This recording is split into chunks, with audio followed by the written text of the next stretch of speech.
Back. सो आप सभी कैसे हैं? आई होप सब बढ़िया होंगे, कोरोना का किसी पे कुछ गलत असर नहीं हो रहा होगा and everybody is taking good care of themselves. So आज का टॉपिक होने वाला बहुत ही ज़्यादा इंटरेस्टिंग, बहुत ज़्यादा नॉलेज इन्वॉल्व है, मतलब कि कुछ जेनरिक टॉपिक नहीं है, it is like full on science involve है इसमें। हेयर क्या है? Yes, so I am going to talk about hair anatomy today. Total hair की बैकग्राउंड को जानेंगे and without wasting any time let's get started. So hair क्या है? Hair actually protein chain होती है। यस, प्रोटीन्स आपके, इसलिए प्रोटीन इंटेक बहुत ज़रूरी होती है आपकी हेल्दी हेयर के लिए। सो सबसे पहला है पॉइंट कि हेयर प्रोटीन चेन है, in case you didn't know. तो हेयर आपकी है फॉलिकल्स। फॉलिकल्स, अगर आप थोड़ा भी हेयर केयर में इंटरेस्टेड हैं तो आपने फॉलिकल्स हर जगह सुना होगा। तो ये फॉलिकल ही वो चीज़ है जहाँ से आपका हेयर ग्रोथ होती है। सो आपका जो फॉलिकल है for your hair regulation and it resides on the dermal layer and it is made up of 20 different cell with distinct functionality.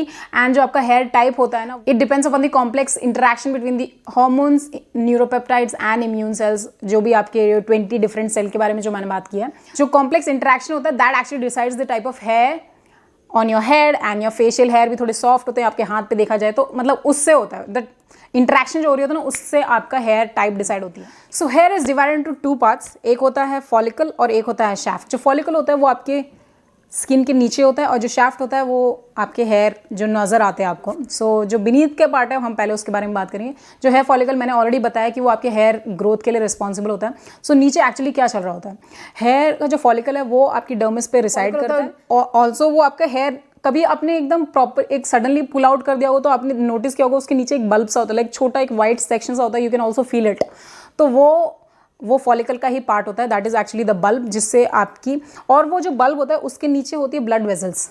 जो ब्लड वेजल्स हैं वो आपको इस फॉलिकल को नरिशमेंट देती हैं, ऐसे ब्लड वेसल्स नरिशमेंट देती हैं, इससे ये बूस्टअप होता है। So it also maintains the stem cells. So आपको मेरे हाथों के एक्शन से ही सब समझना पड़ेगा कि मैं एक्चुअली क्या एक्सप्लेन करना चाहती हूँ। सो जो फॉलिकल है, बस इतना जान लीजिए, वो बहुत ही आपके हेयर ग्रोथ के लिए बहुत ही ज़्यादा इंपॉर्टेंट है।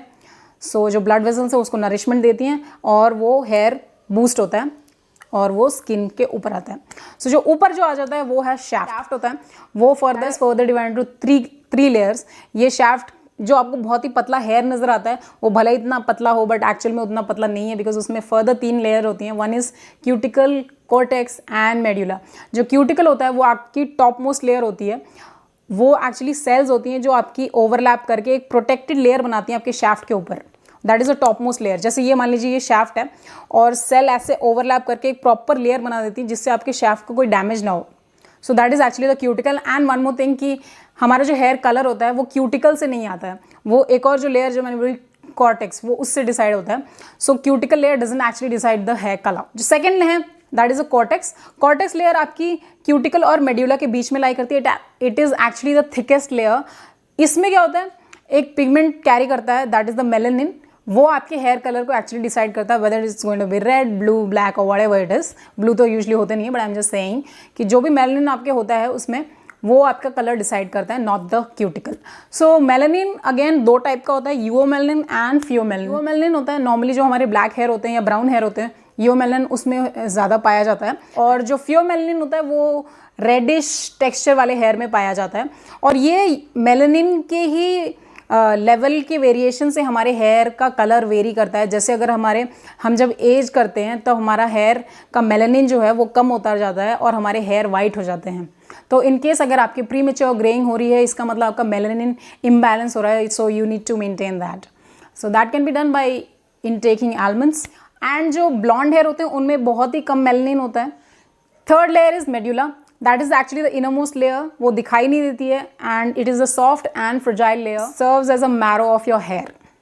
सो ये थे 3 डिफरेंट पार्ट्स ऑफ शाफ्ट। क्या आपको पता है कि आपके हेयर एक्चुअली डेड सेल्स होते हैं? यस, क्योंकि जैसे मैंने एक्सप्लेन किया, मैंने आपको बताया कि जो आपके फॉलिकल को जो ब्लड वेजल से उसको नरिशमेंट मिलती है, उसके आगे क्या होता है, जब आपको ब्लड वेजल से नरिशमेंट मिल रही है एंड जब हेयर फाइनली आपका ग्रो करने लगता है, the moment it actually comes out of the scalp, जब वो ऊपर नजर आने लगता है वो डेड हो जाता है।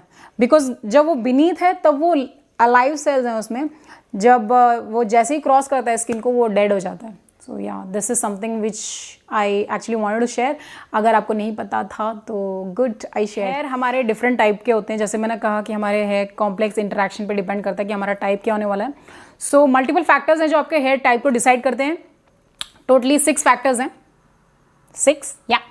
So one is here density, diameter, porosity, greasiness, elasticity and your curl pattern. So number 1, hair density. Hair density actually होती है how much hair you have on your scalp.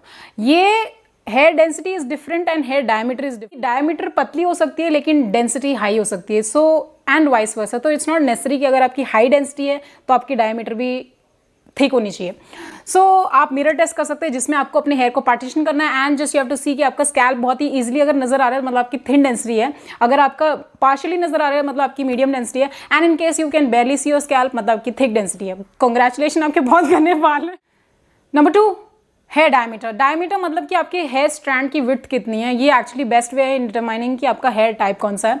आप इसमें एक स्ट्रैंड टेस्ट कर सकते हैं जिसमें आपको क्या करना, स्ट्रैंड उठाना है और उसको आपने थम और ये इंडेक्स फिंगर के बीच में फील कीजिए. मतलब बहुत ही मुश्किल से आपको नजर आ रहा है या फील हो रहा है मतलब कि थिन डायमीटर है. In case you can just normally feel your hair मतलब कि आपकी मीडियम है.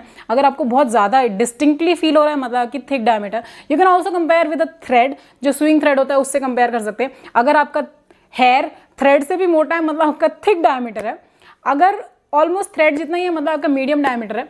और इनकेस अगर आपका हेयर स्ट्रैंड जो है उस थ्रेड से भी, उस धागे से भी पतला है मतलब आपके थिन डायमीटर है. 3, पोरोसिटी. पोरोसिटी एक्चुअली डिसाइड करती है कि आपके हेयर में एक्चुअली आपके पोर्स होते हैं तो it has the ability to absorb the products या एंड लॉक द मॉइस्चर. तो मतलब जो भी आप प्रोडक्ट यूज़ करते हैं वो आपके क्यूटिकल से नीचे सीप करके वो आपके सब शैफ्ट में लॉक हो सकता है एंड मॉइस्चर रिटेन करता है. हाई द पोरोसिटी मतलब कि वो ज़्यादा प्रोडक्ट्स अब्जॉर्ब करेगा. बट अगर बहुत ज़्यादा हाई पोरोसिटी अगर होती है तो आपका हेयर डैमेज भी होता है. ज़्यादा पोरोसिटी होगी मतलब कि आप कोई भी अगर केमिकल प्रोडक्ट्स भी यूज़ करते हैं, कुछ भी यूज़ करते हैं तो हर चीज़ वो आपकी अगर अंदर अब्जॉर्ब हो जाएगी तो ये आपके बालों को अल्टीमेटली डैमेज करेगा. तो आपको एक कप लेना है, उसमें पानी भरिए और एक अपना हेयर स्टैंड उठाना है और वो आप उसको उसमें डाल दीजिए. हेयर स्टैंड को अपने ग्लास में डाल दीजिए. अगर वो आपका हेयर बेस पे सेटल हो जाता है मतलब कि उसकी हाई पोरोसिटी है एंड इस केस में क्या होता है आपके हर चीज़ एब्जॉर्ब हो जाती है बालों में तो आपके बाल डैमेज होते हैं. मीडियम पोरोसिटी मतलब कि आपका हेयर अगर आपने उस पानी में डाला और वो बीच में तैरने लगता है मतलब ना तो वो डूबता है ना वो फ्लोट करता है मतलब कि it is absorbing only the right amount of products and healthy hair होता है मीडियम पोरोसिटी वाला. लो में क्या होता है आपको अगर आपने बाल को डाला अपने पानी में तो वो फ्लोट करता है, वो नीचे नहीं जाता, सिंक नहीं करता है और वो ऊपर फ्लोट करता रहता है मतलब कि वो बहुत ज़्यादा ड्राई है. ड्राई हेयर कुछ भी प्रोडक्ट्स अब्जॉर्ब नहीं करते हैं और इसलिए बहुत ज़्यादा ड्राई हो जाते हैं, ब्रेकेबल हो जाते हैं, बहुत जल्दी टूटते हैं. सो पोरोसिटी लो भी होना बहुत अच्छी बात नहीं है. सो अगर आपकी लो पोरोसिटी है मतलब कि आप बहुत ज़्यादा ड्राई ब्रिटल हेयर है, बहुत जल्दी टूटते होंगे. सो अगर आपकी है तो you need to use some products जिससे आपकी पोरोसिटी थोड़ी बढ़ जाए. So 4th is hair greasiness. So greasiness actually आपको जानना बहुत ज़्यादा ज़रूरी है कि आपके हेयर में कितना ज़्यादा ऑयल है बिकॉज इससे आप पता कर सकते हैं कि आपको कितना फ्रीक्वेंटली अपने हेयर वॉश करने की ज़रूरत है एक हफ्ते में. ग्रीजीनेस आप अपने बालों की कैसे पता कर सकते हैं. आपको रात में अपने बाल धो के एयर ड्राई कीजिए एंड हिट द बेड मतलब सो जाइए. नेक्स्ट मॉर्निंग जब आप उठेंगे तब आपको एक टिश्यू पेपर टेस्ट करना है. एक टिश्यू पेपर लीजिए और अपने कान के पीछे उसको डैप कीजिए. अपने टिश्यू पेपर पे अगर आपको प्रॉपरली एक ऑयल का पैच नजर आता है मतलब आपकी ग्रीजी स्कैल्प है. इसका मतलब आप एक हफ्ते में 4 से 5 बार आप अपना हेयर वॉश कर सकते हैं. टिश्यू पेपर लगाया और उसमें थोड़ा बहुत ऑयल आया मतलब कि आपका नॉर्मल स्कैल्प है, आप 1 से 2 बार एक हफ्ते में वॉश कर सकते हैं. अगर आपके ड्राई स्कैल्प है मतलब कि कोई भी ऑयल का पैच आपके टिश्यू पेपर पे नहीं आएगा मतलब कि आपके बालों में हाइड्रेशन की बहुत ज़्यादा कमी है. So you need to use product जिससे आपके हेयर में मॉइस्चर लॉक हो पाए. 4th इज कॉम्बिनेशन हेयर जिसमें आपको जगह जगह ऑयल इकट्ठा होता है आपके टिश्यू पेपर पे बट सर्टन एरियाज में नहीं होता है, कहीं पे होता है. So this is actually combination है. सो इस टेस्ट से आप पता कर पाएंगे कि आपका ग्रीजीनेस का लेवल कितना है एंड उसके हिसाब से आप अपने हेयर वॉश कर सकते हैं एक हफ्ते में. 5th is elasticity. सो आपकी इलास्टिसिटी जितनी ज़्यादा होगी उतने ज़्यादा आपकी हेल्दी हेयर होंगे. सो आप अपनी इलास्टिसिटी कैसे पता करें. एक वेट स्ट्रैंड लीजिए और उसको खींचिए. अगर वो 30% तक खिंच जाता है टूटता नहीं है, डैमेज नहीं होता है मतलब आपका हेल्दी स्ट्रैंड है मतलब कि हाई इलास्टिसिटी. थोड़ा खींचता है और फिर टूटता है मतलब आपकी मीडियम इलास्टिसिटी. और अगर आपका हेयर स्ट्रैंड खींचते ही टूट जाता है इमीडिएटली मतलब कि लो इलास्टिसिटी, आपके हेयर बहुत ज़्यादा ब्रिटल हैं, फ्रेजाइल हैं, ब्रेकेबल हैं, you need to increase your elasticity which can be done by using banana. 6th is curl pattern. Curl pattern वही होता है जो आपको दिखाई देता है लाइक आपके स्ट्रेट हेयर है, वेवी है, कर्ली है, किंकी हैं, बहुत कैटेगरीज होती हैं. सो आप वो कैसे पता करें. ये एक्चुअली आपका शैफ्ट और आपके फॉलिकल का शेप डिसाइड करता है. शैफ्ट का शेप और फॉलिकल का टिल्ट डिसाइड करता है कि आपका हेयर कैसा लगेगा. सो ये फर्दर 4 कैटेगरीज में जैसे मैंने बताया डिवाइडेड है, that is straight hair, wavy and curly. So आज हमने जाना कि हेयर एनाटॉमी क्या है, different factors of deciding your hair type. अगर आप और जानना चाहते हैं तो यहाँ पे मैं बताऊंगी कि हमारे कर्ल पैटर्न, क्योंकि मैंने कर्ल पैटर्न को आधे वे में छोड़ दिया है, तो आपको कंप्लीट इन डेप्थ नॉलेज चाहिए तो आप ये वीडियो चेकआउट कर सकते हैं, जहाँ पे मैंने बताया कि डिफरेंट कर्ल पैटर्न कौन कौन से होते हैं और आपके हेयर कर्ली कैसे होते हैं, वहाँ पे सब कुछ डिटेल में है। So do check that out, I will see you there, bye.